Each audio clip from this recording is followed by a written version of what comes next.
that bridge. Right. Hello, gentlemen. Welcome. Before we get into the video games, talking of Xbox and all that goodness, we're going to guess that game. Are you ready to guess that game, Graham? I think this is right up your street, Graham. It looks like a bit of a horror game. That's what I was thinking. Is it? For all that, it's Although for some reason, terrible, that kind of bloody light. Well, I was thinking that sort of like colour and darkness was giving me sort of inside vibes, but I don't think it is inside. No, I don't think it's right. It looks like a flashlight, did it? Like first person, or maybe not first person necessarily, I suppose, but over the shoulder type shit. Yeah. Could it be some form of the one that was? What's the remake that come out? Silent Hill 2 the other day? Could it be because it looks like it is actually looking like it's black and white. But again, that could just be the picture. Yeah. It also looks a bit older looking, as it were, in the quality department. I feel like I should be able to get this one, but I'm drawing a blank at the moment. I mean, this is your genre. Will we skip it up? Let's skip it up. Put one of the Silent Hills. That's what you had a rough shot. Chuck a Silent Hill in there and see if we get what we end up with. It might be one of the older ones, I suppose. But why not? So it's definitely 9. It's not rated on Metacritic. So it's definitely an older one, but and this game's just went completely away from any sort of horror type feel for me. Well, Electric Portal doesn't really give much away. Electric Avenue. Yeah. So that was lovely. A lovely little Eddie Grant impression there. I was surprised you knew who that was, Jay. Yeah, I didn't know Eddie. One of the guys he used to work with in the pub, he was obsessed with him, playing him in the kitchen all the time. Well, that one song, I think he's only got like 2 songs. It's not like a full repertoire of fucking hits. I think he did have his album, but the only one I remember was that. Did he though? Did he? I was just rolled the different versions of that song. Him and his album of Chesney Hawks with that one track on it. Anyway, I'm once again drawing a blank here. No, you got like a crystal mazy ball look on there. It makes me feel like it's kind of mist related. So the thing is, and like I know it's probably not, but like what is giving me is Time Splitters. Not rated though. That's what I was thinking. That's what fucked it for me. It's throwing me off as well, not being rated. Something like because another thought I had was something like Talos Principle, but I feel like that would be rated on Metacritic as well. No, surely it's got to be one of them. Like it's got to be old, like one of the Myst games. Myst, not the first one, but maybe like MYST. Or Riven. Is it Riven the sequel, was it? Riven the sequel to Myst? Yeah, try that. No. Okay. PC, that's good fuckers. I think Access. How is this one any better? Yeah, that's not helping anybody. Yeah. I was feeling confident on that first image that we'd get it pretty quickly. But now... I read what it's written on that sign. I can't see something access card, but even like on the zoomed in version that I've got, it's not scientist. It looks like it could be scientist access card, but it's not something that's really going to help us. No, not massively helpful there. Skip. I haven't even got a suggestion. Ooh, horror survival with weird looking. That looks like a very Resident Evil like. I was going to say imitation liquors. Yeah. I'm missing this because I had to change the windows down. Right. Oh. That reeks of a Resident Evil creature. That's what I'm saying. It looks very licorice, but... Definitely, well, unless it's one of the spin-offs. It's not one of the main ones, that's for sure. And it was PC only. Yeah. Was there a PC? There's so many fucking horror games on the PC. That's what I'm saying. There wasn't a Resident Evil PC only game, was there? Not that I'm aware of, no. The Barry Burton Chronicles. Been reading a very interesting book about the first Resident Evil, and he features a lot in there. The guy who played Barry. Anyway, we can talk about that another time.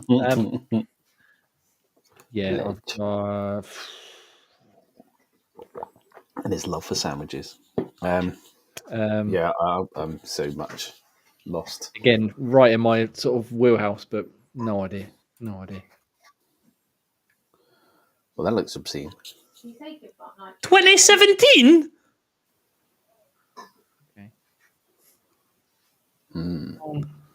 I have no idea on this one. This has totally fucked me over. It looks so familiar, but yeah, I can't. It's PC rated, but It's not been on what Metacritic, but not because of the age, because apparently it was so shit or it was so indie. Yeah, probably one of those ones that maybe was popular with Twitch streamers or something, but didn't really get any actual reviews of it. I've no idea. I can't even think of a name of one just to throw out there. No. Well, we go for the Jeff. Yeah, why not? Northwood Studios. That does sound familiar. Northwood. Oh, look, it's one of these social, like, Among Us types, isn't it? Not clicking anything for me. No. The way that runs. I keep saying Fubar. oh no. Yeah, no idea. Plague. Yeah, this is like one of those custom, like social creator ones here, as you say. Go on then, put us out of misery. Absolutely no idea. Completely let the side down there. It does look Gary's Mordish, doesn't it? But I don't know. Yeah. SCP Secret Laboratory. Never heard of it. I know what the SCPs are, but I've never heard of the game. That was a highly underwhelming attempt. Let's have a look at this, shall we? Secret Laboratory. Mobile game, it says here. Handy. So it did say PC there. It's on Steam. 9 out of 10 reviews, ratings on there. Oh, sorry. Let's have a little scroll down, see what it says. So, venture through Site 02 in the midst of a mass containment breach. You must navigate alongside and against other players who have assumed Class D personnel, scientists, mobile task force operators, chaos insurgents, and dangerous SCP entities. Amidst this catastrophe, how will you survive? What a load of pitch. It's free to play. Oh, well, it looks like it would need to be. I imagine there's obviously some microtransactions up the wazoo. Oh, yeah. Just for the way the scientist was running at the end, then he's make that free to play. Exactly. I mean, when your legs don't work, I've had it like in my library. Why not? Just out at some point. And you run like your arms have cramp. Yeah, never heard of it. Never. I don't even remember reading, like, a lot of these ones. They get a lot of, like, the streamers, like, whatever, PewDiePie, was playing this new horror game is going to rock the world. I don't even remember seeing this name anywhere, let alone fucking. Yeah, no chance. But next, I've added it to my library, so I might give it a go at some point. Probably not. I've got too many. Jay is whipping out PewDiePie. What is going on with the world? PewDiePie. The world is ending. I mean, I don't even know if he's still going. I'm assuming he is, but right. 2017 definitely was PewDiePie. Anyway, let's get into good video games, shall we? And what we've been talking about and playing and all that other wonderful stuff. Go on.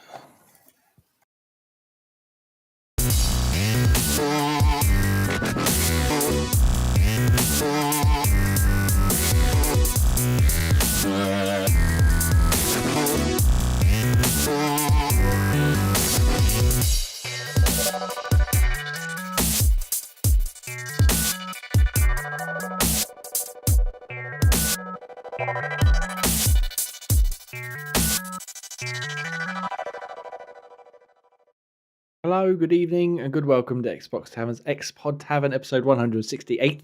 I'm Jamie, and we're here on a wonderful Sunday evening with the man, the myth, the legend, MPV Graham. Come on in.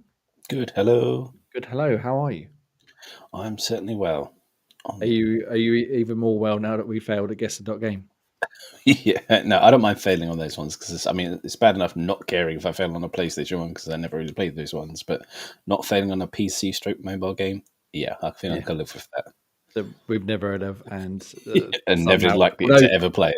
It's now in my Steam library, so why not? Because it is free to play. So we'll give it a go at some point. No, you won't. Probably not. No, I've got too many games in my Steam library and never touched it. If anything, you think, I could play that. No. But it's in the library, so the first step is out of the way. Someone who is going to play it, no doubt, of course, is Scotchcraft Ross. Come on in, Scotchcraft Ross. Hello. Are you going to play some SCP? Oh, yeah. Wait, I've already forgotten the name of it. Exactly. Secret Laboratory. There we go. Nice. We look forward to playing. Yes, go check out it on youtube.com/Xbox Tavern Official if you're joining us on audio for our little Guess the Game prelude, which I like do each and every Sunday just before 8 p.m. Yes. And then we do jump into the main podcast, which is what we're doing right now. Episode Meet 1. Shizzle. It's the 8th. Where the hell has the time gone? Project Game Pass, lads. Let's talk about Project Game Pass, shall we? We streamed, was it last week? It was last week. It was last week. We played some more All You Need Is Help. That was our game for the month of October. We did another nigh on 2 hour stream, I believe. And I think we all had a lot of fun. There was a lot of shenanigans. Great. Do you remember how the Pong games went? Rinsed. Was it? When did it finish? I feel like I was taking the brunt of the abusives, but I feel like me and Ian both did equally. I feel like you probably deserved it. Yeah. I feel like we both did equally bad on our side. I think, that's fair. You were equally pants. Yeah. And I was taking it easy as well. Yeah, casually I wouldn't even just one-handed. Whatever. Don't worry. Shucking our defensive duties, just like, it's fucking our shit anyway. We'll take our time. So we got absolutely shafted in some of the special games where it's 2v2, but the four-player co-op puzzle work, good time. We got some new levels. We tried the last level, which was Quarry, thank you. And they like to mix it up with those rotating barricades that we had to work together to spin down the face and the sliding golem. That never got old. I tried to make you get old, but it still just never got. I mean, you literally were pounding that one on that one level where it just going over and over and over again. It was just for the fact that it was like the first line was "I'm not moving," and then it was like "I'm not moving." But it's the face. It was like so joyous, like it was so happy to be moving.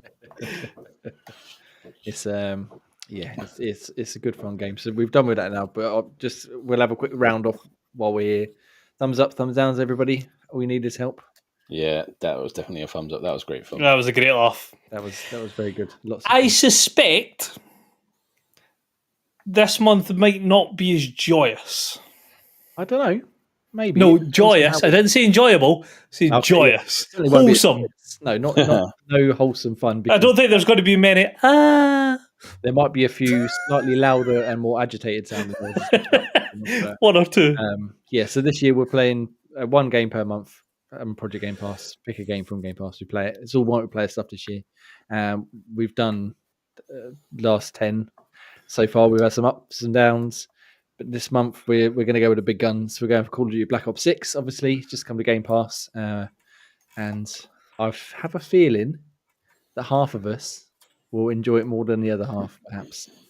Half of us? Maybe 3 out of 4 of us might enjoy it more than the last one. But Graham, you have played with me a little bit. We played on launch day.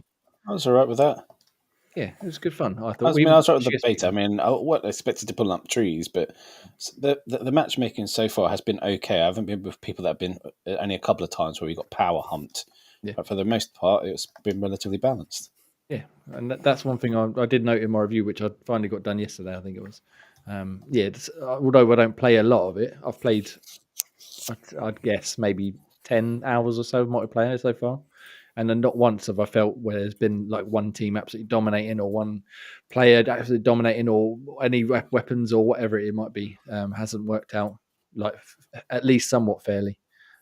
It'll be interesting to get into it. We're going to play next Sunday with you, Ross. Have you played any yet? I've played the campaign. I've not tried the multiplayer stuff yet. Okay. Have you finished the campaign?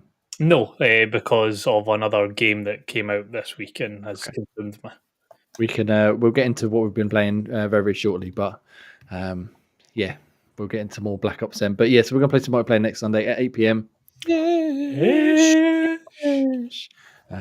Over on youtube.com/xbox7official, where we'll have the three of us, hopefully Millie Man Ian, who is away, currently travelling back from holiday, and maybe special guest Pete might have convinced him for one more round, maybe. Oh, can you imagine Pete? Oh, the rage. He did. I think he enjoyed when we played before. Yeah.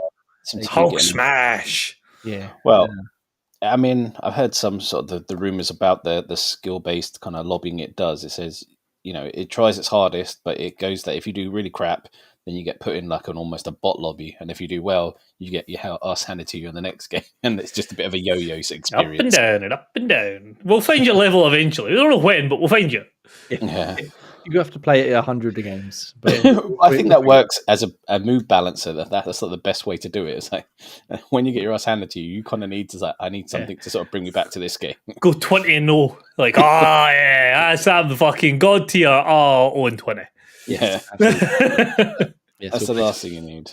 We'll play some next week and see how we get. See how we fare. Like I said, I've been doing all right on my own, so it'd be far more enjoyable with a team, no doubt.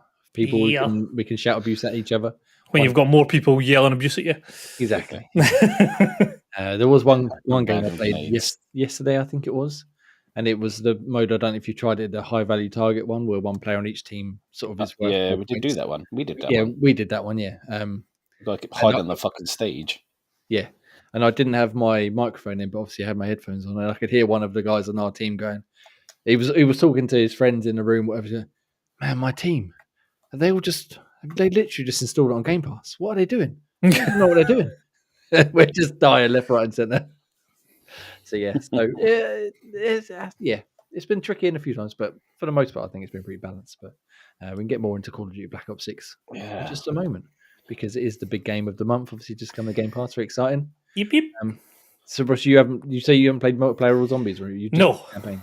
Cool. Just the campaign. I would like to try the zombies because I've always thought that was quite an interesting game mode. But again, it's a very team-based thing. Yeah, and if I'm honest with you, I'm not interested in zombies in the slightest. I haven't even touched it yet. But I don't want to spoil anything. Yeah. Let's move on to what we've been playing, shall we? Let's move on. About Project Game Pass. Let's get into things. I'm just going to carry on the Call of Duty train if that's all right. Get out of the way. I'll finish your campaign. Ross, whereabouts are you in the campaign so I don't go too crazy? Obviously, I'm not going to spoil too much anyway, but you... I'm trying to think. Have you done the Iraqi mission yet? I don't know. Where you in the palace? No.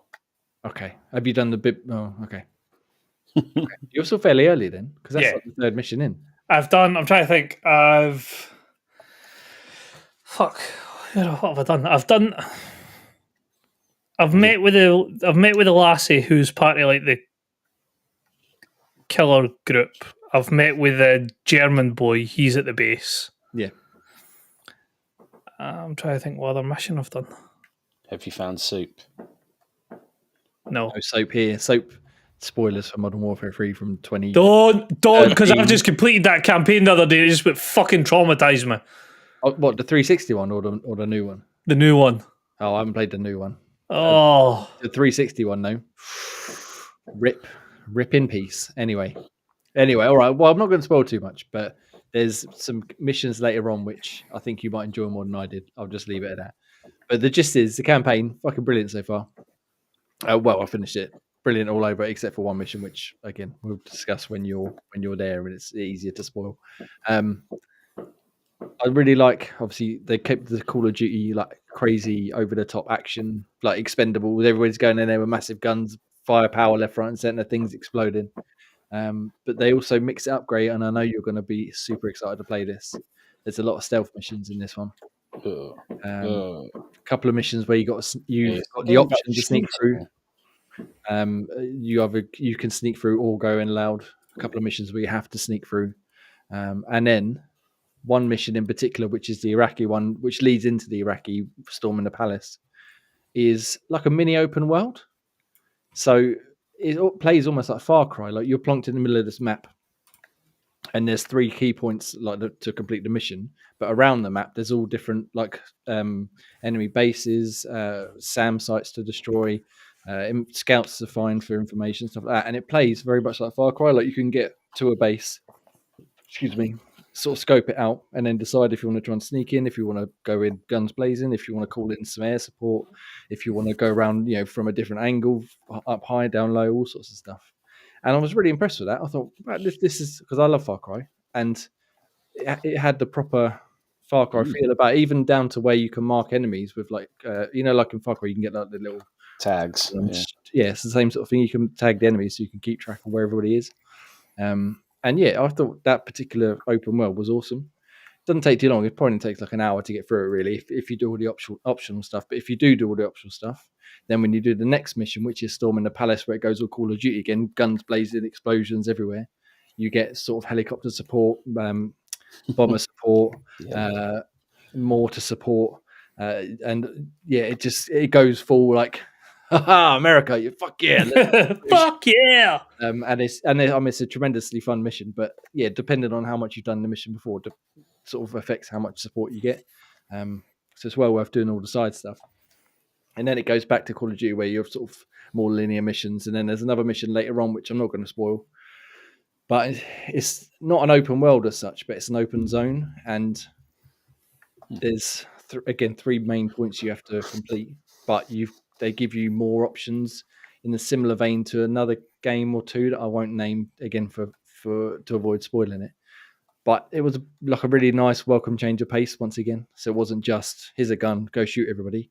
Now it was, can you Paperboy?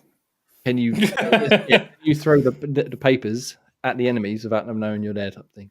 And yeah, really, really well done. I enjoyed them a lot, and it was a nice mix up of camp. I expected just to go through with my right finger on the trigger and not come off, and just leave it there for 6 hours. And there's obviously the stuff you have seen, which at the home base, which returns from Cold War, where you got like the mission board and you can upgrade it and upgrade your abilities and your guns and stuff like that. Didn't really mess too much with that because I didn't really need to. I upgraded a few weapons, upgraded my health, and that's about it. But that's there, I think, for like replays and harder difficulties and stuff. But yeah, overall campaign, really, really enjoyed it. It was, like I said, there was one mission I won't spoil, which I didn't really enjoy so much. But then I'm not a fan of, as I just said, another mode of Call of Duty to slightly spoil it. But the rest of it, yeah, really, really good game. Really excellent campaign. It also helped that I think Raven worked on it, which is the same guys who did the Singularity, and there's certain elements that are quite similar in the way they approach that game to this game. So if you like that sort of game, you'd be well at home here. But yeah, you'll be pleased to know that Microsoft have no plans in changing that formula going forward. So you'll be happy there. That's what we like to see. I would very much like to see either more of the open world zone like the Iraqi one, perhaps just expanded, or more of the mission later on. Again, perhaps just expanded, but really good. As well as I like the roller coaster stuff as well. Just again, stick me on a helicopter with a massive chain gun and let me go fucking crazy for 5 minutes, and then let me slow it down and do some stealth action, and then let's get back in there with the grenades and the fucking rocket launchers. Yeah, nice. Yeah, so really nice, really enjoyable campaign. Graham, I think you'd like it, even stealth sections aside, because you don't necessarily have to be stealth all the time. Yeah, that's never going to happen. I think you need to finish it, Ross, so we can talk about another mission later on, which should get it done this week. If I can put down the other game that I'm playing, then I'll get it finished. Indeed. So let's talk about the other game you've been playing. I believe, Graham, you've been playing it as well.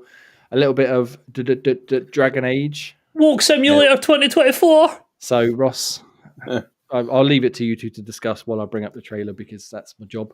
Ross, Graham, tell me all about Dragon Age, the Veilguard, and how offensive it is to everybody, please. I'll let you go first, Gray, before I throw my thoughts down. Yeah, I'm not getting why there's a lot of super hate for it at the moment. I mean, it's got the usual start bit where you can play around the character creation bit. There's quite a lot of detail you can go into, including the not shouldn't be included, the what you want to be called as they, them, and whatever, that bit, and what your gender, if you're non-binary, etc. Doesn't really have that much of an impact on the game too much. I don't really care. I like the way that the hair mechanics is immense. I was looking at the hair in the game. I've never seen hair move so realistically. That was impressive. So much so I gave my hair... Hang on, wait, are you being serious? Yeah. All right, okay, carry on. It's just the way it sort of moves in sort of cutscenes and stuff. I gave him like a really poofy female haircut just because it looked so awesome. My only problem with the hairs is they start like... Oh yeah, they give everyone a 5 head. But... Yeah, they start here. That's where you start. No matter what style you get an afro, starts here. Yeah. You get shot back inside, starts here. You got dreads, starts here. Nice. Yeah. Okay, fair enough. A lot of heads. Yeah. But yeah, I mean, 5 heads aside, the head does look. I mean, just the movement, the graphics in this game are pretty decent in the cutscenes and outside of the Voice acting's pretty much on point as well. That's pretty decent. combat was always going to be the sort of the make or break in a lot of it, and it's not too bad. It's some bits are a bit confusing when you're trying to mix up some of the combos with the other people mid fight. It's almost like you just want to focus on yourself, but it's sort of they encourage you to say, well, if you use their power on this one and their power on that one, it does like a combo effect which damages the enemy more. So that, okay, are you really going to have to play with that one to sort of try and work that piece out about fighting mid-fight to utilize your other teammates' powers? Can you still like pause it like the old Dragon, like the original one? When you go into their skill menu, it kind of like holds, so you can sort of hold that like the trigger button and then sort of pick their move and then come back out of it into sort of real time. So it's kind of it does sort of semi-pause it. Yeah. But yeah, I mean, there's a lot of running around to start off with at the bit, but I mean, it's just kind of breaking you into the kind of the story and everything on how it ended with the last one to how it sort of starts up into this one. And the story still seems to be quite decent as well. That's sort of picked up quite nicely where the last one left off and sort of brought you in nicely. It didn't just sort of throw you into the deep end of like, why is this person here? It kind of explains a lot of the pieces and the characters as well. Yeah. So I've got to as far as you have a choice between which new teammate you want to pick up either. So that's as far as I've got. Okay. Which new teammate you want to pick up?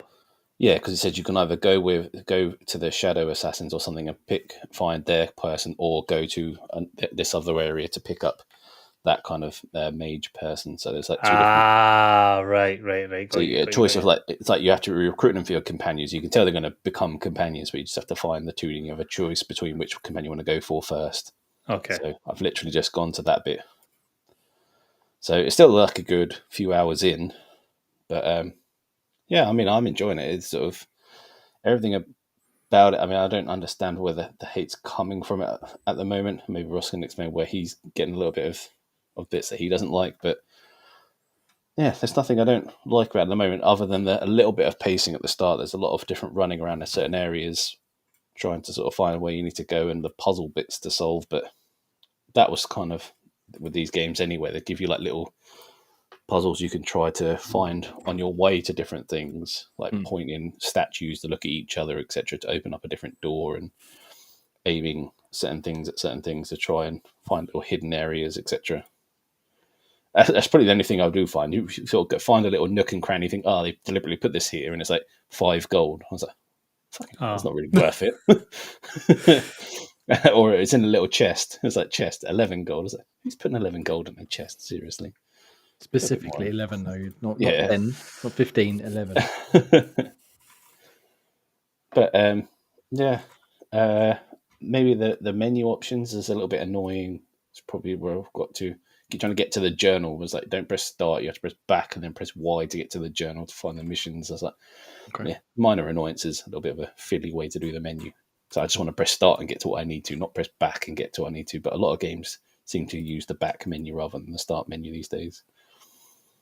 So how far into it are you before we let Ross jump in and tell you what he's... As I said, that piece. So you've got like the intro piece where it carries it on from the last bit.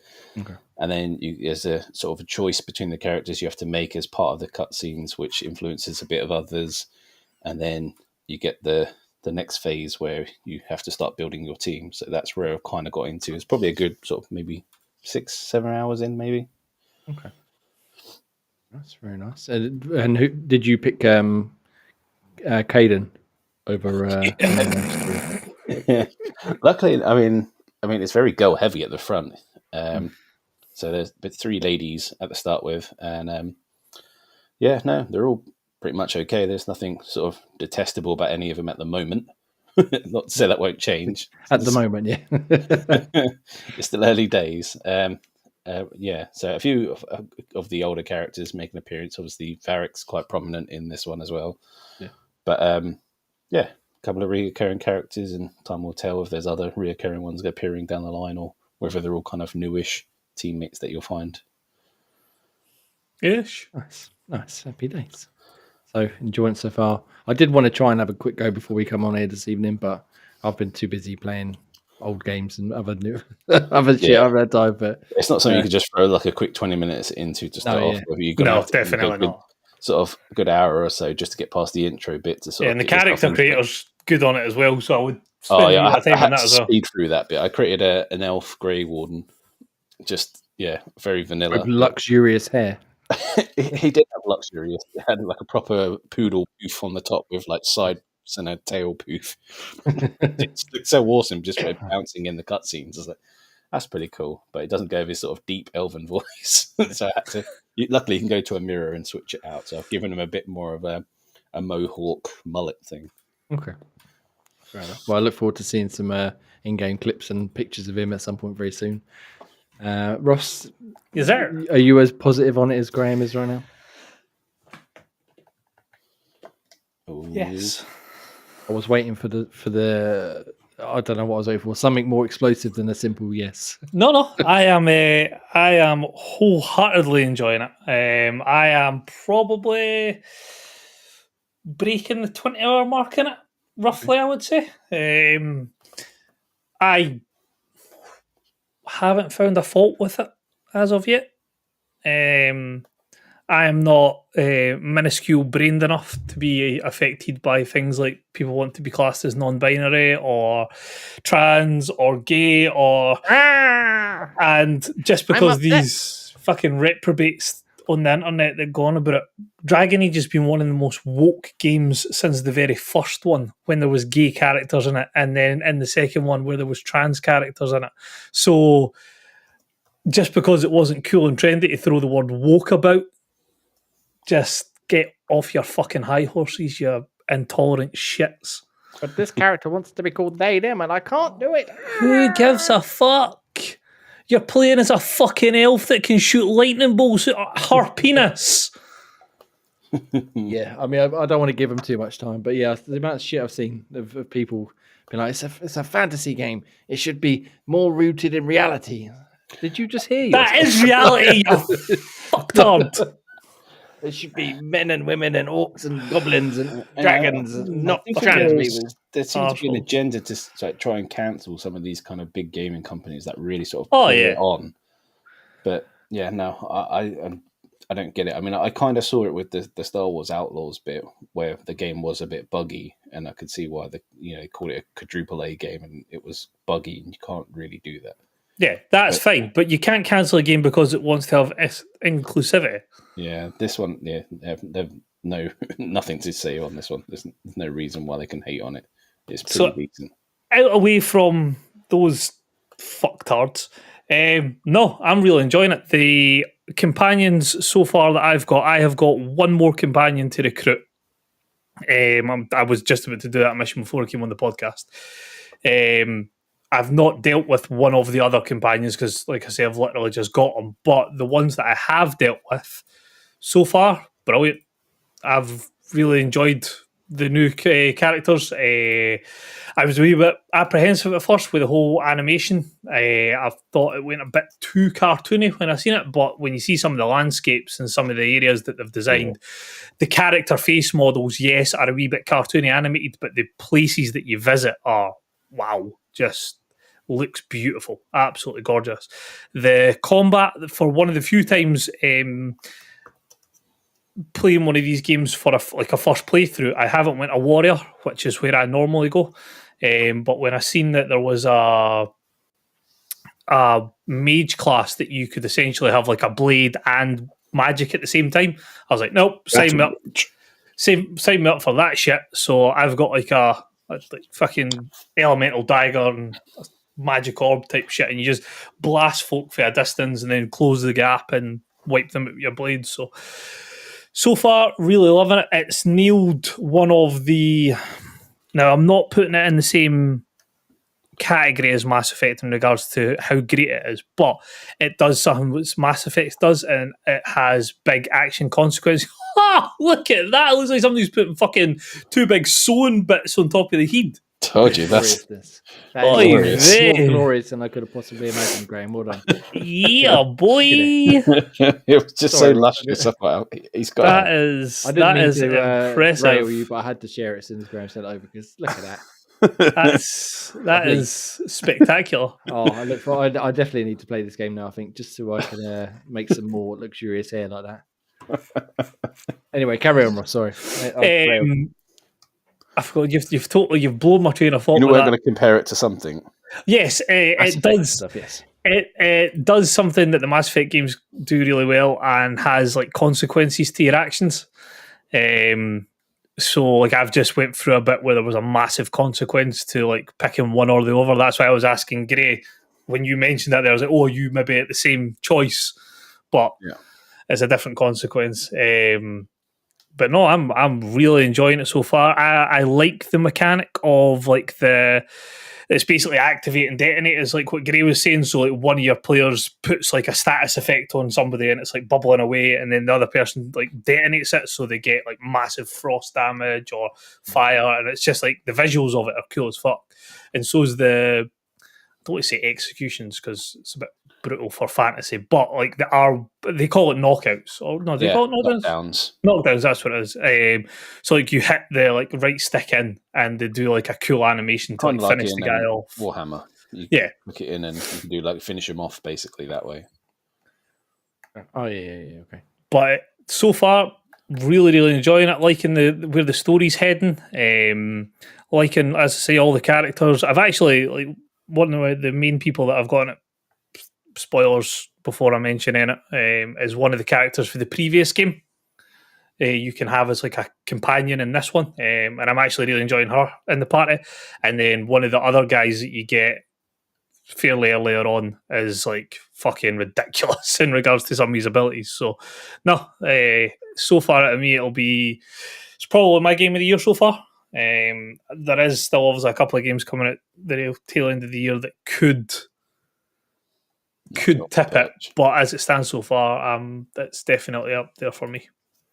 Happy days. I'm more inclined to play it now, I think, than I was a few hours ago.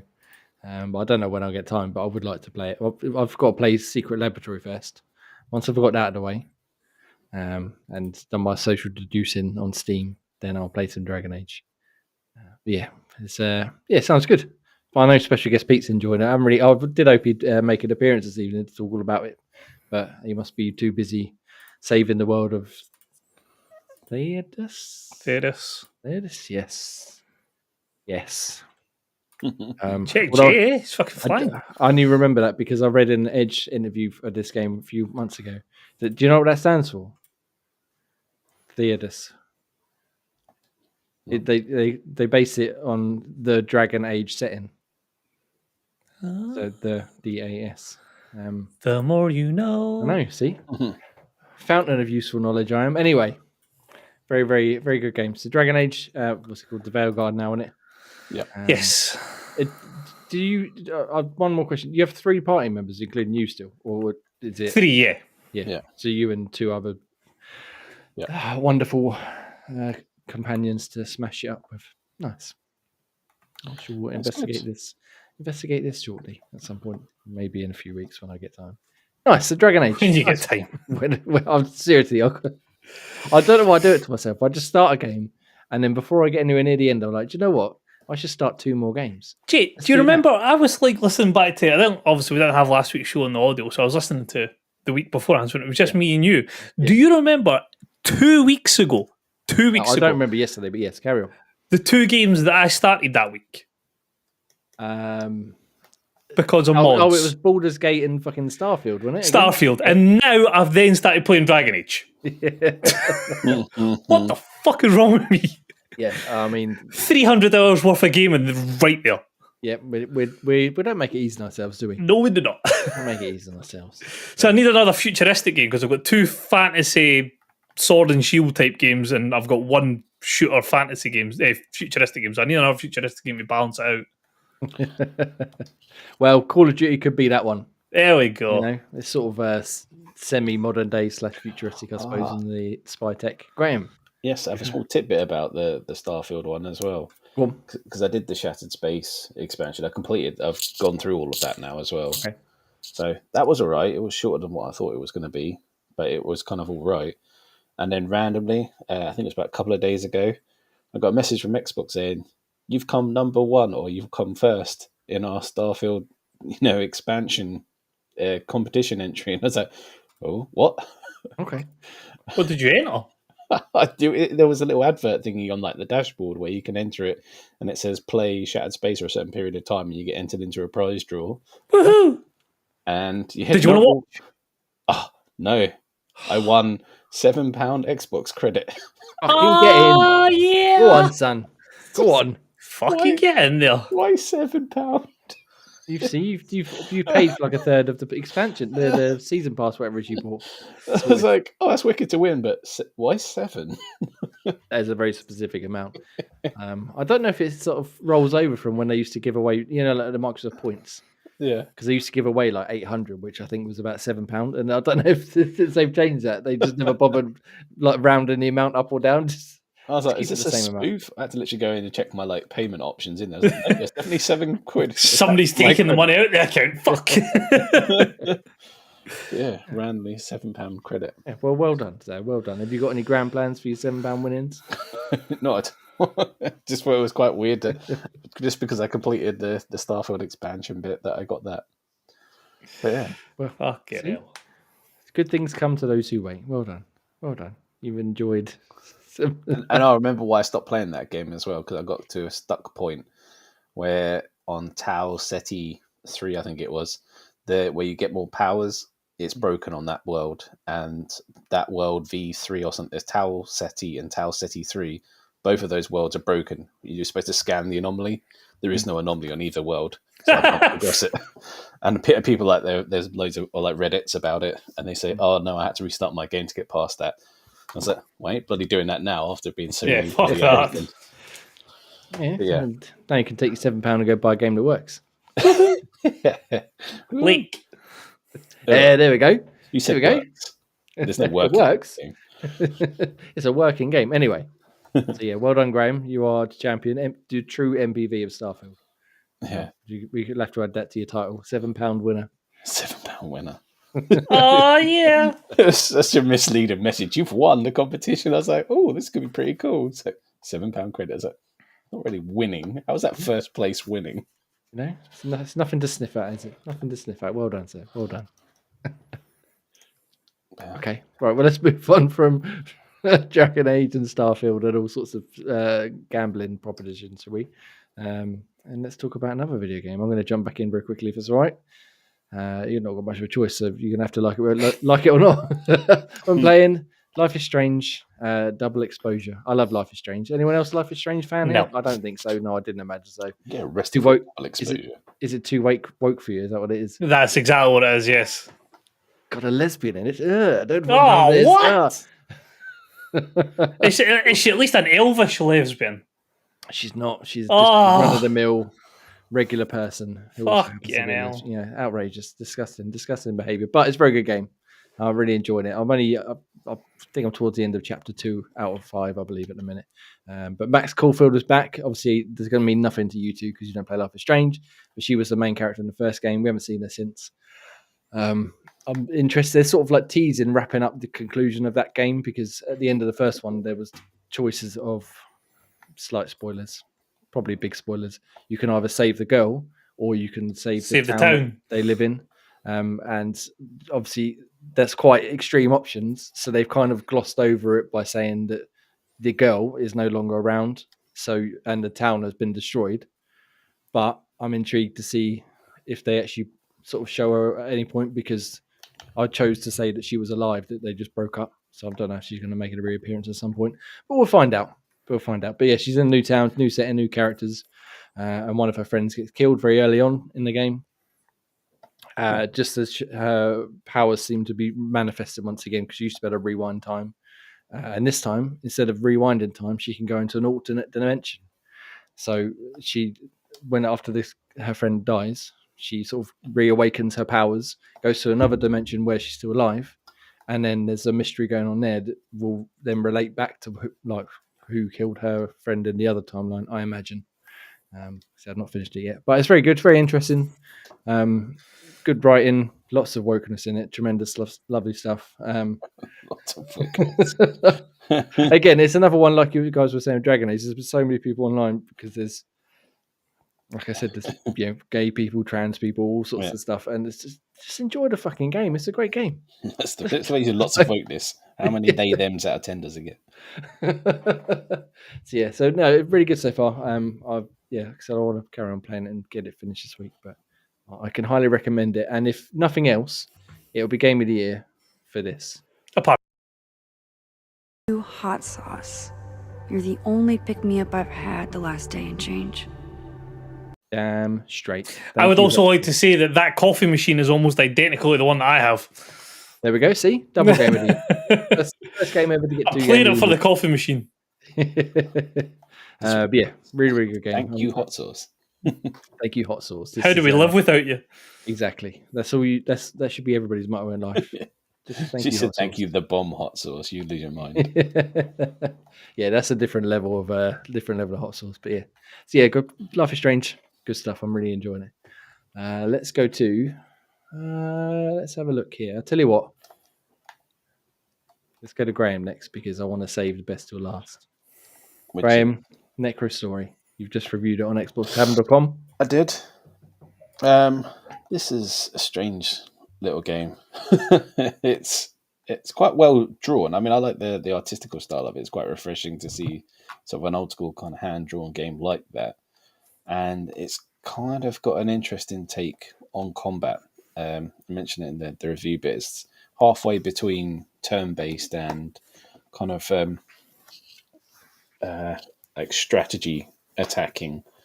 So you're set up on like 2 rows of like 3 on each side of the map, and so you fight your team's fighting their team, but it's happening in real time. But you kind of pick from your moves at the bottom to sort of hit the opponent, but you're not just selecting the option. You have your aiming line from your left stick, so you literally aim at which enemy you want to target, and you're pressing the spell button to point at the enemy you want to hit. So you can see, I mean, it doesn't show the line in the trailer bit, but you've got like an aiming line, so you can choose which enemy you want to target. And basically you have to sort of hit your spells, and your spells have a recharge rate and a mana kind of build up. You can summon extra kind of sort of beings to help fight on your side, but as you sort of defeat enemies, they drop souls basically, and you have to collect those souls to build up a special mirror. And once the mirror is built up, you can then take their souls and fire it into the mirror, and they become one of your minions and fight against the enemy. But the one thing it doesn't explain is sometimes there's different color souls. There's like a red soul that seems to hurt you, a green soul that flits about, and like an orangey soul. And I don't know what each of them do, but I've tried to always send those ones into the mirror because I assume they'll be enhanced, but it doesn't really show against the minions, because each of the minions has a special perk when you put them on your side. Like if they're put in the front, the person behind them gets extra magic damage or strength damage. If you put them next to someone, they have, if they die, then the other people get stronger and things like those kind of random kind of perks like that. So there's neat little plays on combat, which is quite cool. And the storyline's quite weird as well. It's like he's asleep in eternal kind of sleep. He gets woken up, and basically the mage is basically saying that everyone's dead and you're the last human alive. He's like, yeah, was it me? He's like, no. Oh, but he wanted to be the one. He was a necromancer that wanted to be the most evil and take everyone out on humankind, but it all got taken out, and he has to try and restore humankind, but he's sort of, it's like, he doesn't know why he wants to do that when he was the one who wanted to do it anyway. So they kind of have like little funny conversations every now and then. So yeah, it's a neat little sort of storyline to go along with it. The downside is, but it's that it's like Dragon's Dogma 2 all over again. There's a lack of direction at times, and so this is where it gets a bit like Final Fantasy, where there's random encounters, but they're unavoidable random encounters. So there's like a little black smoke that appears on the maps, so you have to try and get around them to sort of, if you don't want to just have a random fight. But if you get lost and you know where you're going, every time you leave the screen and go to the next screen, they kind of keep respawning. So it's like, I have to keep fighting this bloody battle just to get to the next point. And if they get within the site, you can't outrun them. They just outrun you every time. So it's really hard to sort of try to avoiding battles to try and get to where you need to get to. So that can become a bit tedious after a while. But yeah, for sort of a neat little game like that, it's not too bad, and it's quite a little play on combat, which is quite new and refreshing. You're a mute. Sorry, yeah, the art style, the art style looks great. But yeah, the gameplay doesn't look like it'd be my cup of tea whatsoever, so I've avoided it. Like the play. Yeah. But yeah, reviews up on xboxtavern.com right now. You can go check that bad boy out should you wish. Not amazing, but decent enough for if you're into that kind of single kind of player game with a bit of a challenge, because it's by no means easy. You got to literally balance your spells out to sort of get a good sort of either health regenerating kind of skills and good deal ones, or you can sort of transform into a demon and fight that way. But yeah, so there's a good old challenge to it as well. Nice, excellent, good stuff, Grayman. Good stuff. Yeah. Now, uh-oh. Before we go to Ross, because like I said, I want to save the best till last. I'm just going to very quickly jump in. I've been playing Red Dead Redemption, the original one, on PC. They've re-released it after many, many years of people asking. It comes with Undead Nightmare and a base game. They've upspuffed it to all sorts of PC shenanigans. I had it running on my television yesterday at 4K, 120 frames a second, HDR, all sorts of extreme levels of detail. It looks fucking tremendous now. Obviously not as good as the second game, but it looks fucking brilliant. Plays brilliant. I forgot how good Red Dead Redemption was. Ross, you played it, the first one? No. Gray, I know you're not a big fan of Red Dead, are you? The first one I liked. Okay. The first one was actually pretty decent. The first one is pretty decent. It's fucking decent, if I would say anything. Excuse my language. Yeah, I really enjoyed it. I played about 5 hours so far, and it was real tough to pull myself away from it to go and play some more Life is Strange, if I'm honest with you. I was enjoying it so much. Yeah, really, really good game, and it looks tremendous on PC now as well. So if you got it on Xbox, you get like the auto sort of frame increase and stuff that the Series X does anyway. But yeah, this is a proper brand spanking new shiny version, and it looks tremendous and plays tremendous, and I love Red Dead Redemption, so I'm going to keep playing it over the next few weeks and hopefully finish it off again. And Undead Nightmares is awesome. I haven't started it again yet, but that DLC was tremendous back in the day. I used to love playing it, so I look forward to getting back to that as well. Ross, highly recommend Red Dead Redemption. But while you're not playing Red Dead Redemption, you have, I believe, a Football Manager Network save update for us. Oh, yes, we do. We have finished the season. Oh, drum roll. So we have. So I can't remember where last left yous, but it was an interesting season to say the least. He's already downplaying it.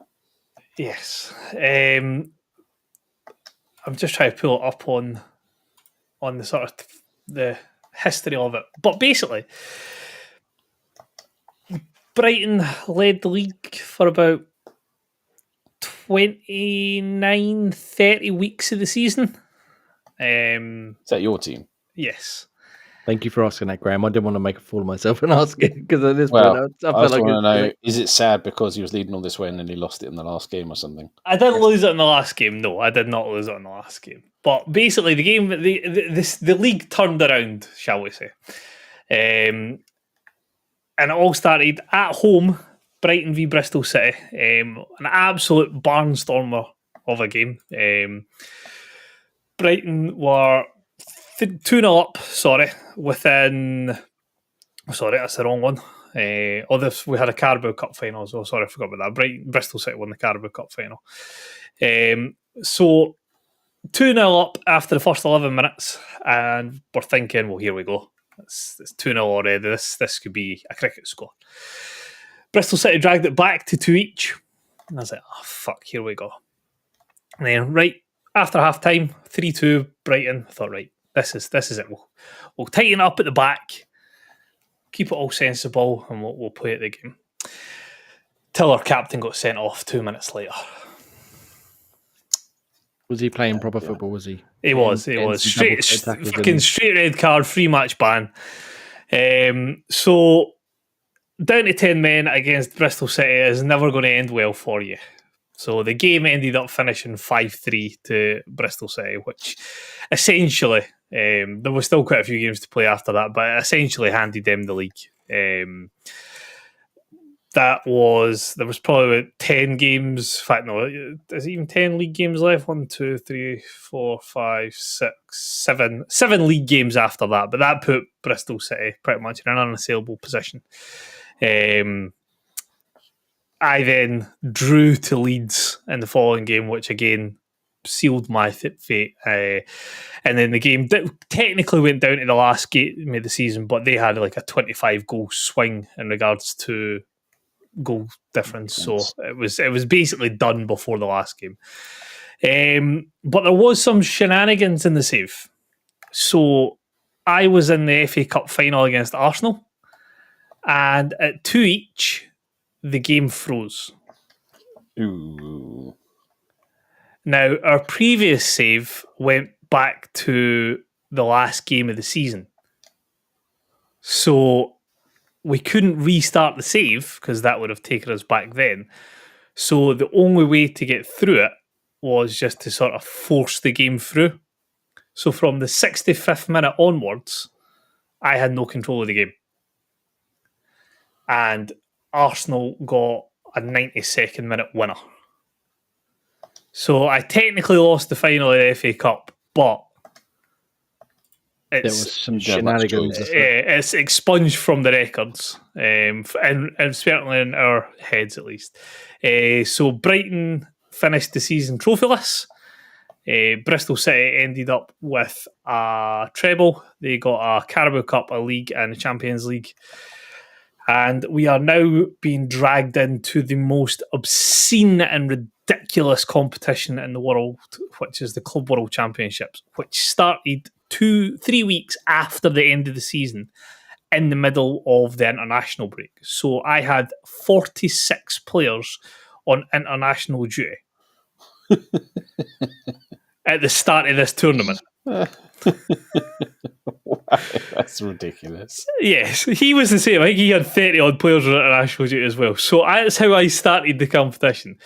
The games, now remember, I've got a squad of about 13, 14 players, having just finished the league season. Started on the 16th of June. The next game was the 23rd of June. The game after that was the 25th of June. So I've played 3 games in a week with a squad of 13. They're going to be pretty tired. So I have now picked up 4 injuries. So my squad is now starting to have to manually put in fake players to fill out a matchday squad. Fucking hate this competition. I have now got through to the semi-finals, so I don't know when I'm playing next, but I've got another fucking game in this horrible fucking competition. But it might be something you can win. It might be. Oh my god, the Patriots have just won. They just played an absolute ridiculous play with 0 time left on the clock. Sorry, that was totally not podcast related, but it was an absolute ridiculous play. Sorry. So the season ended with Bristol City absolutely dominant, even though Brighton were at the forefront for most of the league campaign. But bottle jobs. Fucking bottlers. You'd be as well call them with Spurs. Whoa. I had some sort of sympathy, but that's just gone now. So we're starting off for the next season, but the good thing about it is we're going into season 23-24. There has been Bristol City dominance left, right and centre, but I have as much excitement to go into the next season as I have since the very first season. So that's just shows that although there is a bit one-sidedness on it, the challenge is still there. I'm enjoying fighting them tooth and nail. Nice. I completely followed all of that. That was really good. Well done.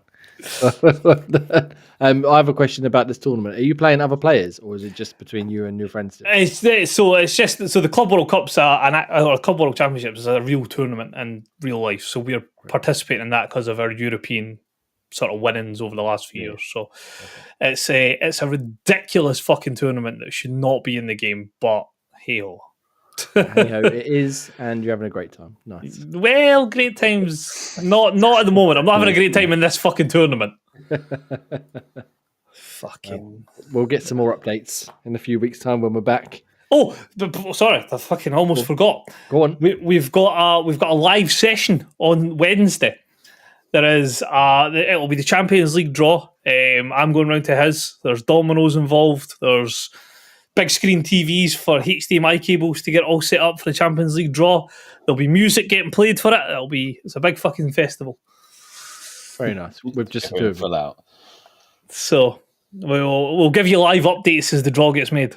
Nice. I expect. I'll tweet it out every time there's a team comes out. Say we need a camera in there, don't we? Get you guys suited and booted. Just get it. No, you don't get suited and booted. Well, you do get suited and booted for Champions League draw, but we won't be getting suited and booted for Champions League draw. There's pizza. It's just going to be messy. Pizza's a good choice. We look forward to the updates in the wherever it was you just said, some sort of draw or something. I totally followed along. I understood all of it. Very good football. Yes, sports and a little NFL sneak in there as well. Damn right. Nice. Excellent. Thank you very much. Graham, you want to say anything about EAFC? Keep the sports stream rolling. I did play a bit of Rush last night, actually. Well, before you start, I just asked a question. We won. I didn't get a single blue card. Very disappointed. Carry on. You've been playing some EAFC. I have. They've mixed up a couple of different pieces now. They've done their first batch of updates and switched a few things out, so there's no super sort of glitchy kind of ways to lose, which is some sort of small blessing. 5 at the back ways. Yeah, there is a lot of that's still a thing apparently, so that still happens. And they've shrunk the division rivals piece down now as well. Rather than it being so many points to sort of get bumped up to the next level, they've shrunk that down by 10 points, so it's not as hard to get promoted now. So because people are just struggling to get up to levels, and they've improved the rewards you get for it as well. So doing that bit makes it a little bit more worthwhile, although I'm still having proper hot and cold spells on there. I did manage to get to the tail end, like the front end of Division 4, and then it got reset, and now I'm back in Division 6, and it's like I'm still in the same division. There's people that are just so either super good or super pants, and I'm still struggling to find that balance of where I am. They also need to fix squad battles as well, because see this like sliding scale of points as to like what level you're in, man. Because like, see if they had it set at like a fixed level, like you hit this, you're in this level, you hit this, you're in this level. Because like when I'm playing the game, if I had decided that I'm going to try and get like, so I've been sitting there a couple of times where like Elite 2 on the threshold of Elite 1, and it's like, right, well, if I play this game on world class against like one of the best teams, I'm going to get, if I win, I'm going to get like almost 2,000 points. And that's going to put me to like Elite 1. So I try my damnedest to like play these games world class, fire in, see what it is. Hit a level 1, fucking love it, happy days. Come back by the end of the week, check my awards, Elite 3. You're like, what the fuck, man? Like, just say I need to get 20,000 points. If I get 20,000 points, I know exactly what I need to do in my 12 games, and that's me, I'm good. Yeah, it's because you need to get the right kind of balance. Unless you know how to sort of play on those higher levels, you have to balance it to the teams you're playing against. Yeah. So the squads are like overall is under like 75 and the chemistry is rubbish. You can literally play on Ultimate and win. Yeah. Not Ultimate, Legendary, like the second. That's what I play. I play the two lowest teams I play on Legendary if they've got like the right balance, and then the two teams up for that I play World Class. Yeah, that's what I kind of do as well. And so. But then if I need to go into like a game, like I'm on 20,350 points and I need to get 21,000, or I need to get like 23,000. So I need like the 2,000 point mark. So by playing it on Legendary against one of the big teams, I'll fucking knuckle in, lock on, play it on Legendary, knowing fine well that if I achieve it, I've guaranteed myself Elite 1. Not, right, I've got level Elite 1, am I going to have it by the end of the week? Yeah. I think that people have found like a couple of glitches that are in there that they've managed to sort of swindle their way through. I mean, early doors, I think what it was they played moments like using their like a friend to play as like the computer side of it, so you can like cheese through moments. Yeah. And they said if you start a game that way, come out of it and then go into squad battles, technically like you can have the person play as the other team. And so you can put it on like the hardest difficulty and have them switch to the other team. So you're like winning on like the hardest difficulty, like by cheesing like the opponent. But it's like stuff like that, or they know how to sort of stand in a certain position where they squeeze themselves to get one goal and then just camp and the computer doesn't move or anything for the whole match and you can just sweat the game out that way. So it's because people have found horrible kind of glitches like that, but they're not as obvious about revealing them because they keep getting patched now. So there's just horrible things that people do in there. The thing I wanted to bring up as well is that rush mode that we were talking about, Jay. In Ultimate Team, they need to have a vote button to kick people out. Because there's people that just deliberately ruin the game just because they want the experience points in there. So they're literally just rubber banding their control stick and just running them into the sidelines or backwards into the goal for the whole match just to get the points, and they're not playing the game. And it just ruins it for everyone else that's kind of trying to play it.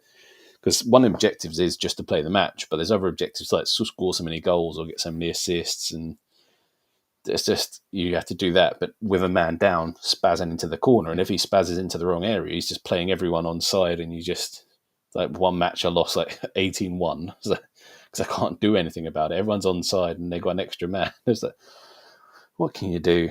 And if two of them do it, then you're two men down trying to play against a whole other team. And it's like, could it be that they don't have something like that because of people, for lack of a better term, like me, who are shit, who would just end up being voted out all the time because they're not very good?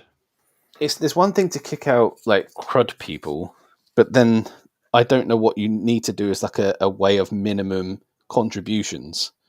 Yeah. Like if their rating is below a certain amount, then you get the option to kick them out. Yeah. Or even if they have it, like, I don't even know how they would implement it, but like, could you make the game, could you put something in that the game area was affected? Like, you know how like sometimes like if you leave like mission parameters on games, it's like if you don't return to the mission area in 10 seconds, the game will like quit or you'll die. Yeah. Try and do something like that. So like when the rubber band way down into the bottom corner and they're off the pitch, if they do that for 5-10 seconds, then they get kicked out of the game. Or just they have a report button for reporting against offensive names. Why not just increase that to have a report inactivity? And so people have like constantly reporting those guys, and then they just get someone banned. reviews them, and then they get banned. That's it. Don't just sort of punish them, ban them from the games to stop it from happening. But sure, there's not how they want the game to be played. It's people just cheesing it like that. I mean, it happens in other games. If people find a way of just not having to play the game, they'll do it, and then it just until it gets patched. Was it Ian or Ross? I can't remember. Who was it? With Forza taping down the right trigger. Yeah, but it's not playing the game. It's not. It's not. That's a single player. Doesn't affect anybody else. Other people, but this does affect other people, and it's just tedious. So yeah. I just like to do that, just to get people taken out of the game for that. It's just unneeded. Well, that's fair enough. I mean, like you said, if people are doing it and sort of ruining other people's fun, that's fair enough. But yeah, I do wonder if it's because otherwise people would just be voted out left, right, and centre if they miss a shot or that's just doing the voting. But it's just so unnecessary just to play the game that way, just to get the experience points off someone else's back because they're not playing the game. But I think I like that. I think then I enjoyed it when they started adding in like the if you score goals, you get more points. If you get assists, you get more points, because that then encouraged people to actually be participating in it. Obviously, folk would still piggyback off other people, but then you weren't going to get as much points. Yeah. Yeah. And as I said, if you don't get above a certain rating, you get like half the points or something like that. Just real punishing. But yeah. Because it's a great game mode, which has been let down a wee bit because people just being arseholes about it. Yeah, which is unfortunate. Like I said, I did play one last night, and it's the first one I played in a while. But the team I had was really good. Everybody was working together. Everybody was playing together, and I think we ended up winning 6-5 in overtime. But that's whatever it's called. But it was a real good game. But like you said, if just one of those players decided, actually, I'm just going to run into the corner for 10 minutes, and it wouldn't have been anywhere near as enjoyable. Yeah. And that's what I was about to say. Like, the benefit of this game mode is like, so Jay, you're not somebody who enjoys these type of football games, but you enjoy this game mode, and it'll get spoiled for you by having players who are absolute fucking reprobates just doing the shit that they're doing. Yeah. I mean, I've had a few times where it has been like not necessarily people not playing, but people not playing properly, like just fucking around, just not trying to play the game properly. They're just doing skill shots or running the ball back and forth just because they can, and no one can stop them. And it's like, well, just play. Let's score the goal. Let's move on. But yeah, that got to a point where that bit was just as bad. There was a load of achievements for getting so many assists. Yeah. And it got to a point where people were just running through on goal, and they could have just scored. And there's that they need assists. They turn around and try and find someone to pass to. Yeah. And I was like, the game is too close for this nonsense. Just score. This is it's just happening into an empty net, and he just turns around trying to find someone to pass to, and it's like, just score. And he just missed opportunities. They get back and tackle you just because all they want is the assist. It's so annoying. But then you got the other side of it where it was like you got points for scoring goals and just there was no passing. Yeah. It's just like, I'm just running the ball from when the goalkeeper throws it to me and fuck everybody else. So there was a bit of that happening as well. They almost needed to run them simultaneously. Like run the assists and the goals at the same time. Yeah. Like half the amount of points you get, but have double the opportunities to get them. That's the thing. You just, yeah. I suppose in a game like this, they are constantly updating it and changing it. So I guess maybe they'll fix it, or maybe they'll take that into consideration for the next updates and stuff. But yeah, overall, you said it was stressing you out the other day, and I told you to uninstall it, and you didn't seem too keen on that. It's the same hot and coldness with the Call of Duty. You play one good game, for like, I got loads of kills on that one, and you get next one, you get your absolute arse handed to you. It's like that in the Division. Like Division 6 on the last week of the game, I was literally like battling spoofers all over the place, and I was just smashing them and getting out of that division. Yeah. I mean, I got up to Division 2 towards the end, and that was like half trying. Whereas this one, even like Division 6, it's like I'm struggling to beat these people. It's like I just can't find a rhythm. I'm trying different formations, different tactics, and I'm just can't do it. Just can't break down the defenses. I know Ross was saying like people like cheese and putting 5 at the back, but even if they're not doing that, I'm struggling to sort of break them down, and it's just it's not like playing this bad. It's like if you see people's videos, it's just everyone's kind of struggling, and it seems to be. If you want, I'll show you how it's done one day. And it's like if you can't maximize skill moves, just ignore that. Yeah, I was. Fuck you, Jay. The day that happens, I'll fucking talk to you. It was warranted. It's like me threatening to like beat him at racing games. It's just never going to happen. I don't know. Street Racer. Anyway, yes, a bit of EAFC. Good stuff. I'm enjoying it, apart from when it's stressing you out and people are cheating and people aren't playing properly. Oh, it's nothing cheating. It's just me. Yeah. Unfortunate sort of. There was literally the bit that was stressing me out that sent me that message was they headed it towards goal. My goalie knocked it up and I chested it. I just did a pass back to the goalie to pass back to the goalie. Goalie did not move for it, and it just got into my own net. I was like, the fuck is this? I've never had this. I passed back to the goalie, pass back to the goalie. I was on the penalty spot and just did a pass back. He just side-footed it to him, and he just bounced past him to the side. I was like, fuck. Logged you off right there, didn't he? Just like, and that was in the start of the game. First 10 minutes, I kicked it into my own net from that. I was like, you serious? Fucking bastards. Yeah. So turn this off. Throw my Xbox out the window. Fuck this. I'm not doing it anymore. But yeah, I've seen so many different videos online with people like with this kind of stupid shenanigans where the goalie just goes nuts and just gifts them goals. And yeah, I've had my fair share of them. So those don't help as well. They're worse, especially when you're like in a hard fought game and it's like you just think you're getting an edge. And then, yeah, the one I had when I was winning the game, and then I tried to hold the throw button to throw the ball out from the goalie to my player on the slot, and he just rolled it straight to one of their players. I was like, and then just 2-on-1, and they just tapped to the side and scored. I was like, well, there's nothing you can do. So once that happens, it's almost like I just give you a free gift, just ruined it. It's like last 2 minutes, I just could have won the game if I just held onto the ball, punted it, but no, I just rolled it to them, said, no, you just have a goal. Here you go. It's very generous of you. Very generous of you. Yeah, it's just so much adrenaline to go into it for it just to end like that. That's the frustrating bit. That's the bit that stresses you out. Well, we should play again at some point soon. I would like to play some more Rush. Rush is just a great wee mode just to jump in. The pro mode is the best way to do it because everyone takes that bit more seriously. Yeah. We'll do that at some point soon. Very much. Very fucking very much. Very much indeed. Very good. Very nice. All right, nice. Thank you very much. That's the video games we've been playing this week. Yeah. Yeah, I'll do more to. No, we'll get into it next week. Anyway, Ross, Yes, sir. we've been going for just over an hour. We've guessed that game. We've Project Game Pass. We've games we've been playing. So now it's time for you to give me and Graham a good old fucking plug-in, please. Yeah, boy.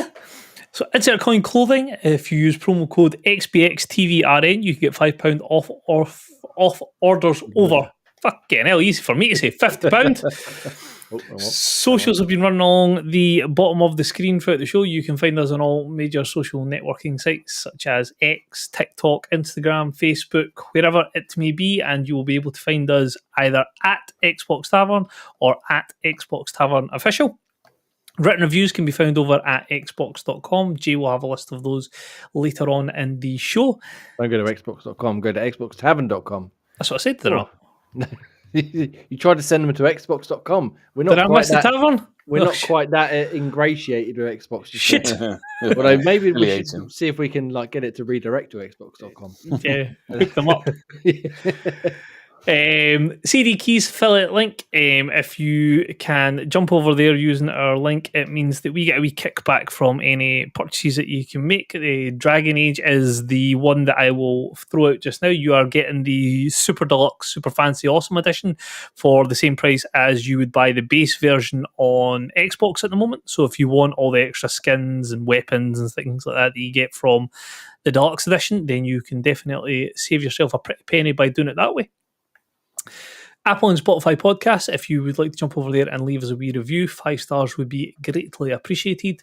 And we are YouTube partners, so if you want to support the show using your hard-earned money, you can support us from the low price of 99 pence per month, and that will get you access to our supers, which is highlighting your messages and looking all super big fancy and get custom wee badges, and it'll also allow you to watch our After Dark shows where we ramble random stuff throughout the show, stuff that's not necessarily gaming related. So we've had some 20 questions, GeoGuessr, pizza toppings, wrestling, movies. It's just another place to hear our beautiful dulcet tones And with all sorts of correct opinions about pineapple on certain foods. If somebody says it's on a fucking pizza, they're getting murdered. Yes. Thank you very much, Ross. I feel There's only one appropriate place for a pineapple, and it's in the fucking bin. outrageous. Disgusting. What about cheese and pineapple? You like that? Oh, man. All right, cheese and pineapple. That's fine. Cheese and pineapple's good. No, Pizza's good. get in the Pineapple bin. everywhere. Get in the bin. Pineapple's good. Get in the bin. Anyway. Thank you very much for a good plug-in. We've been going very long, so we're going to rapid fire through these news stories.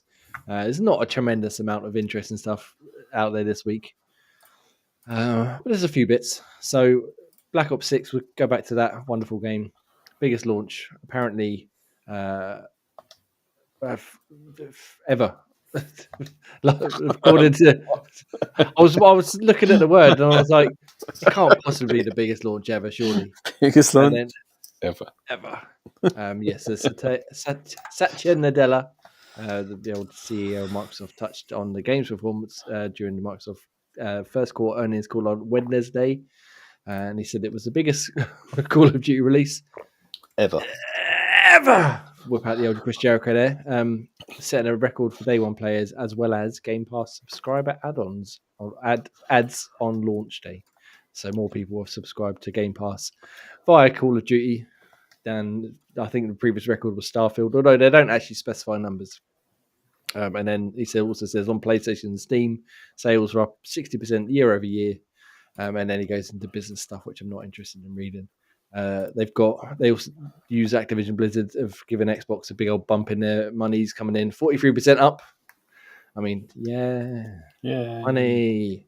And we also get Black Ops 6 and Warzone Season 1 launching on November 14th, which will introduce, in quotes, a colossal amount of free content, including multiplayer, zombie, and Warzone maps.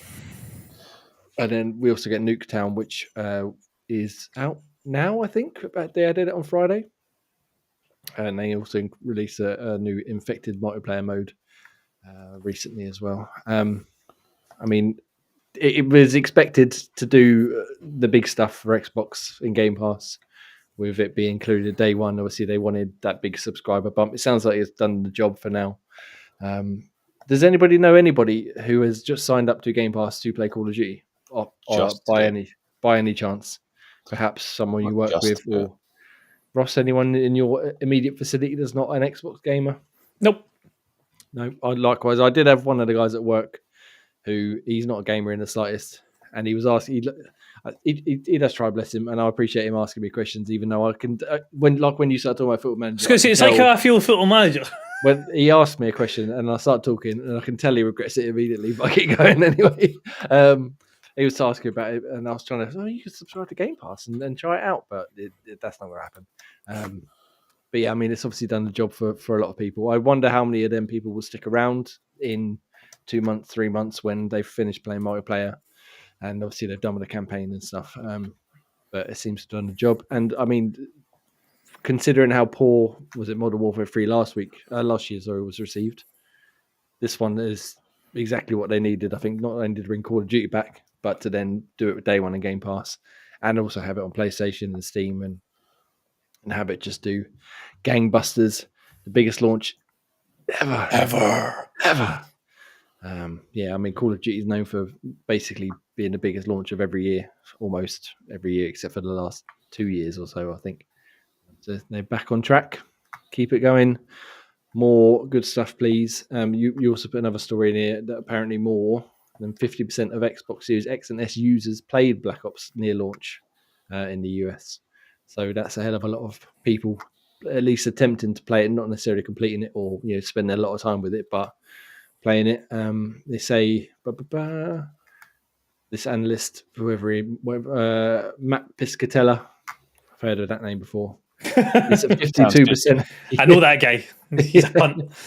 52% of Xbox Series X and S players in the US loaded up Call of Duty HQ on Monday, and the previous record for the region was 34%. So big old improvement because of Black Ops.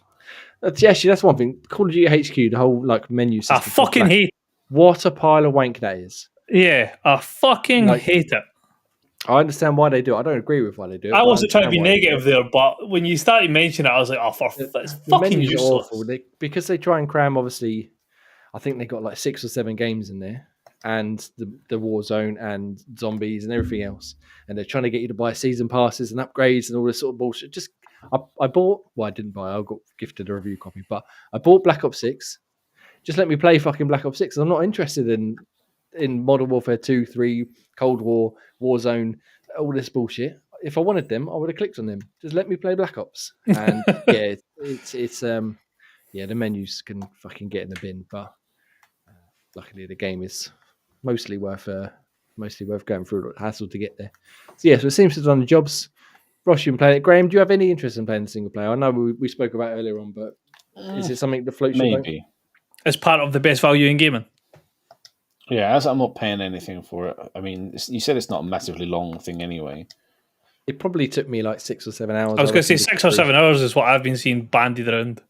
Yeah, and that's generally the length of a decent Call of Duty campaign. And it to be honest, it does, apart from one mission again, which I won't spoil, it does fly by. I got to the end, I was like, oh man, I kind of wanted a bit more, but yeah, it's well worth playing through. I think you'll enjoy it.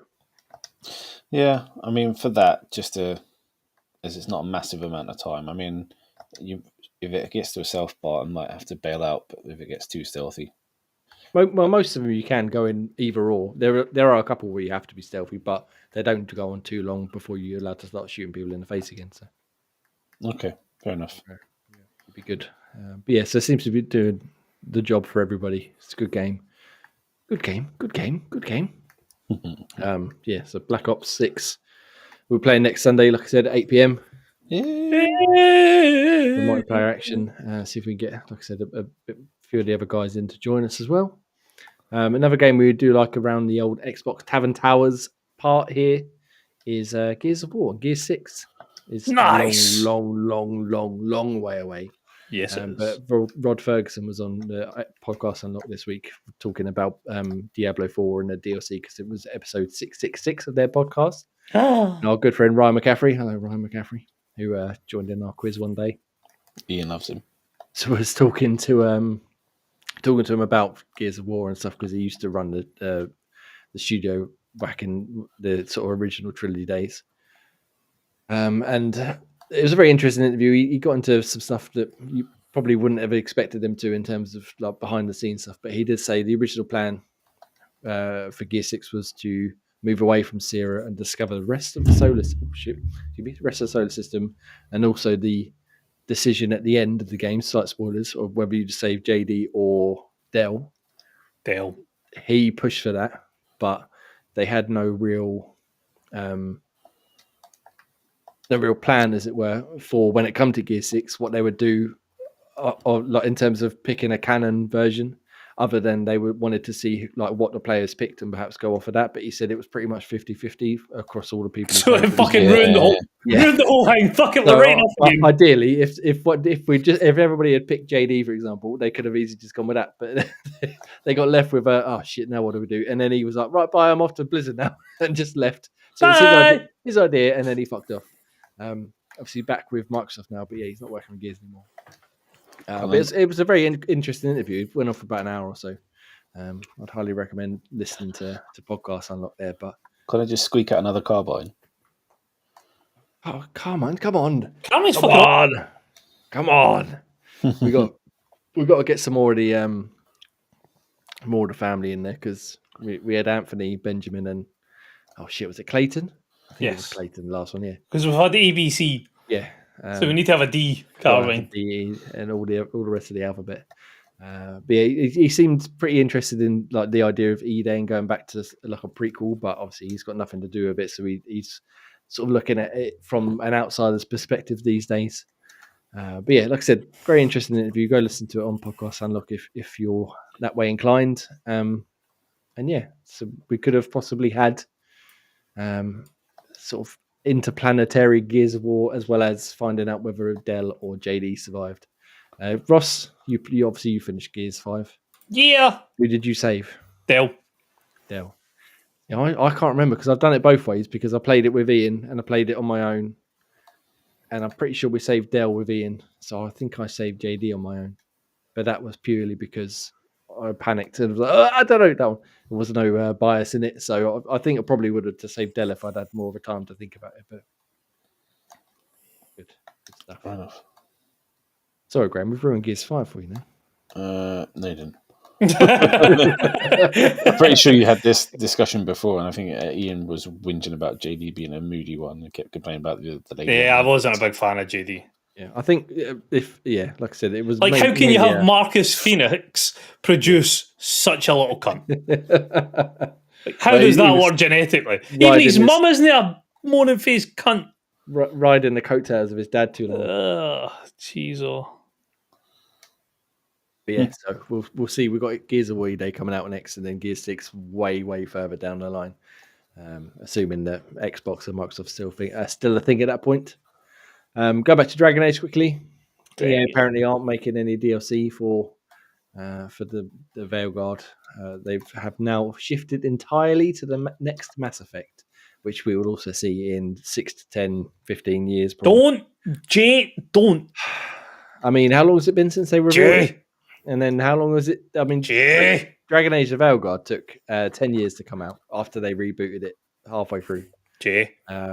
Enough. I'm interested to see what the next Mass Effect does. Although I'm assuming we've had this discussion before, I'm sure, but you've played Andromeda, right? Can we also just say, just before we go any further forward, that they have confirmed that Mass Effect will definitely be aiming for photorealism. Okay, as they are not going for like this Veilguard type. They are going for photorealism. Okay. Yeah, so we'll see what happens. I'd like to see whatever comes from the next Mass Effect, because the original trilogy was fucking top tier stuff. I just never really got into Andromeda, but so no DLC for Dragon Age anyway. You get what you get, and you like it, whether you like it or not. Mm-hmm. But by all accounts, most people do seem to like it. So yeah, seems good. That's pretty good. The land. And then, I guess the final quick one. Graham, you're probably more interested in this one, I guess, than myself, certainly. I'm not sure about Ross. Final Fantasy people, Square Enix. They're going to at least attempt to release games simultaneously on Xbox going forwards, because obviously we missed out on Final Fantasy VII and Rebirth, Final Fantasy 16, and I'm sure there's been a couple of other like non-Final Fantasy games that they've put on PlayStation and not Xbox. What's that? Foam Stars? I don't think that's a massive loss, but as another example. Yeah. But now they seem to have seen the error of their ways. They recently put the first 6 Final Fantasy games on Xbox. They released the Legend. Still can't see that. Mana. Is it Legend Yeah, of Mana? Trials of Mana and Secrets of Mana. Yeah, and Legends of Mana or something like that. Into Game I've Pass. played one of them. It's actually pretty decent. Yeah, so they're starting to see that really, because I mean, Square Enix are famous for saying that every single game they release doesn't meet their expectations, even if it sells like Tomb Raider. I think sold something like 4 or 5 million copies. They were like, it's not enough. So that's a lot of fucking copies. Chill out. Like, what did you expect? Settle. So just chill out, enjoy yourself, play some games. But yeah, so according to them, according to the producer of Final Fantasy, they are going to try and at least do day and date with Xbox as well, because even if the market isn't as big as PlayStation, they're still missing out on X amount of money, I guess, by not releasing it on that console. So are you looking forward to playing Final Fantasy VII Part 3 when it comes out, having not played the first 2?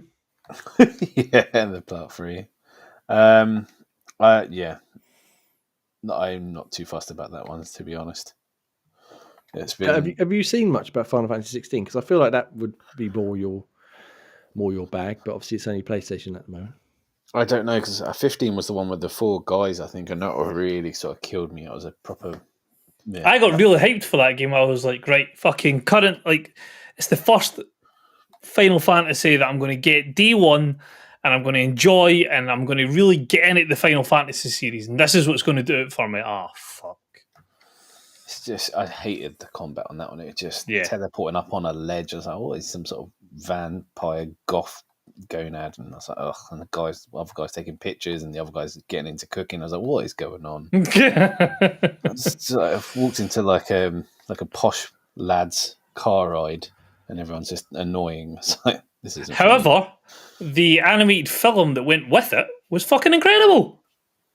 Yeah. I mean, don't get me wrong. They know their stories. They're really good at kind of telling. Like the build up to this, like the build up to how like the police got to where it was. Oh, it was fucking excellent.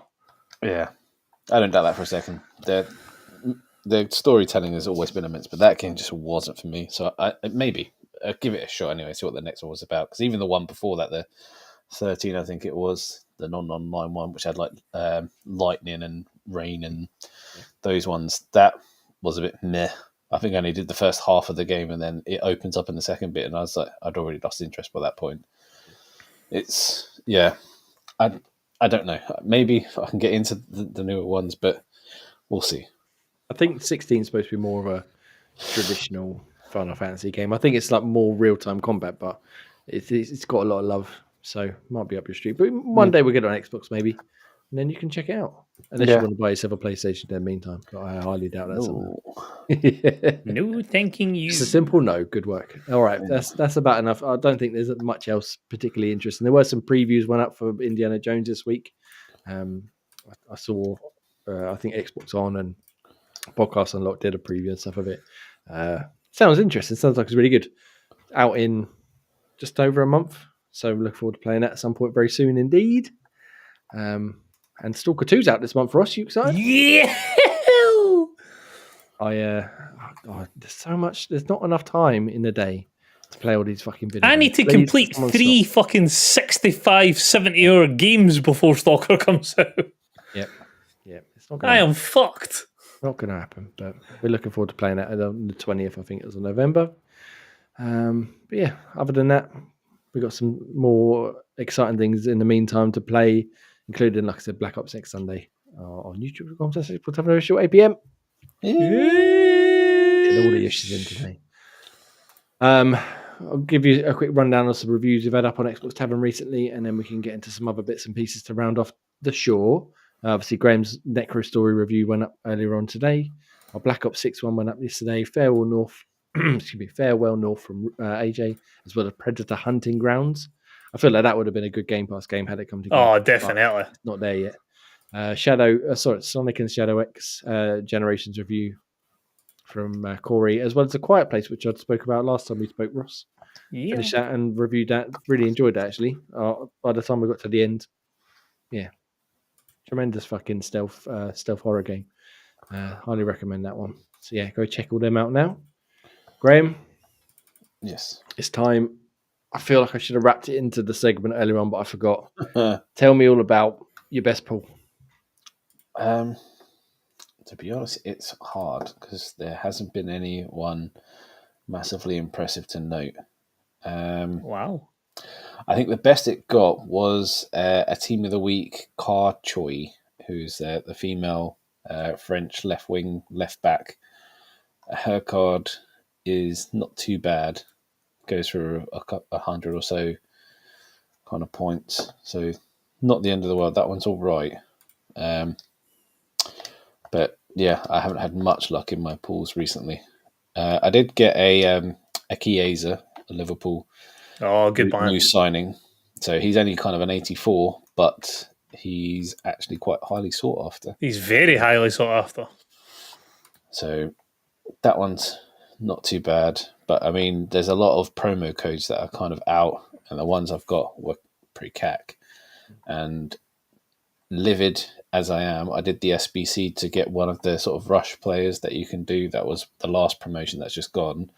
And I got Williamson. I think it's like a Man City English female centre-back.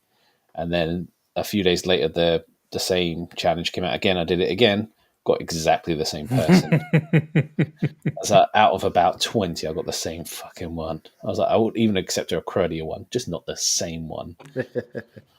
So that was a bit of a downer. But yeah, not got anyone super impressive yet to sort of come out to say that that's probably as good as it got. Fair enough. No Thunderstruck Cackers yet. I will Thunderstruck forever remember that name up because yet. that's tremendous. That's my favourite one you've had. We're on Trailblazers, and then the next one coming in, I think, is Centurions. Centurion Cacker is almost as good, but Thunderstruck is the way to go. Thunderstruck. Yeah, I haven't even got any icons yet. Well, maybe by the time we regroup in 2 weeks' time, you'll have pulled some right crackers, eh? Let's hope so, because I need something to give me a little bit of an edge. Good luck. You use that £7 to buy yourself a few. I refuse to buy any packs in this. I play it properly, no money involved. Damn right. Like a true fucking champion. Right, cool. Ross, back to you now. We got Game Pass, this wonderful service that you can play Black Ops 6 on right now, as well as many other games. We've got games coming to Game Pass throughout the entire month of November. It's mental. Tell me all about it. So, on November 5th, so Bonfire Night coming up, we have the following 3 games. We have Metal Slug Tactics coming to console and PC. We have StarCraft Remastered coming to PC, and StarCraft 2 also to PC. Is that Bethesda RPG? I'm going to punch you in the face. On November 7th, we have Goat Simulator Remastered coming to console and PC. The November 19th, we have Microsoft Flight Simulator 2024 for Series X and S, PC and Cloud. November 20th, the big one for me, Stalker 2 on X and S, PC and Cloud. And then rounding out the month so far, we have on November 26th, Nine Souls, which is coming on console, PC and Cloud. Very nice indeed. A decent list of games there coming. Obviously, StarCraft, very exciting. I'm actually very intrigued to check out Microsoft Flight Simulator 2024, purely because you want to fly to Florida again. I want to fly. I haven't flown to Florida in a minute, so I want. He wants to be a Floridian again. Yeah, I need to be Floridian all my life. Yeah, so we'll check that bad boy out. Shall I do the ones leaving, or have you got the list up, Ray? I've got the list up. Okay, feel free to tell us what's leaving then and break my heart. Look at the preparation. Fucking excellent, guys. Fucking excellent. Yeah, well, it is a bit of a sad times because both the Yakuza games, Like a Dragon, The Man Who Erased His Name, which was decent, and Like a Dragon Ishin, also very decent. And then also leaving us, we've got Persona 5 Tactica. There's Somerville, Dicey Dungeons, which was kind of a cool little game, but it's got hard quite quickly. Dungeons 4 and Goat Simulator. Everyone's going to miss that one. Well, it's being replaced by the remastered version, I think. Yeah, I imagine it would be. That game keeps floating around everywhere. Yeah, I'm very gutted to see Man Eraser's name, even though I finished it. I'm obviously not going to play it again, but that was my entry point into the Yakuza / Like a Dragon series. Yes. And I fucking love that game. I don't know if it's the best one, but it's the only one I've really properly got into. No. I even saw that other people's list. Zero is definitely the best one. Yeah, that just come to Switch, didn't it? Apparently, it's selling really, really well on Switch. The story on that one is the best story of all of them. Again, time is my enemy, but I would like to play more of them. I've been wanting to get back to what's it called, Infinite Wealth. Yeah, from earlier this year, but I haven't had time to go back to it to try and finish that off because I'm probably not even halfway. But I was really enjoying that, and then I just got sidetracked with many other games. But yeah, Like a Dragon, Man Who Erased His Name. Highly recommend that as your first entry point. Ross, I forget you. No. You // Like a Dragon, No. Get in the I bed. feel like if you started with that one, you'd be in because that was that was a great game. I can't get over how much I enjoyed that game. It also helped that I was off for like 3 days after my vasectomy last year and played it solidly. That was good. 3 days? Well, I had actually, was it 3 days? No, 2 days. Sorry, but I literally just did nothing but play that for 2 days, and then when I went back to work the next day, as soon as I got home, I was like, "No, playing Like a Dragon, leave me alone." Yeah, really, really good game. Anyway, that's enough personal information for everybody at this point of the Xbox Tavern's Xbox Tavern. It's been almost a year since. Anyway, it doesn't matter. Thank you very much for joining this far. If you made it this far, you're a fucking hero. We love you. You can join us on xboxtavern.com, youtube.com/Xbox Tavern official, at Xbox Tavern, various places, including Blue Sky now.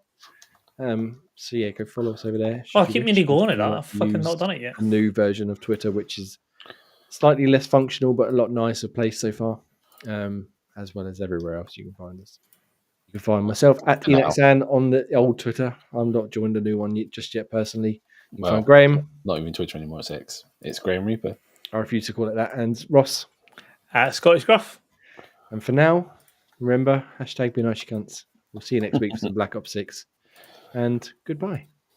Farewell. Goodbye, everybody.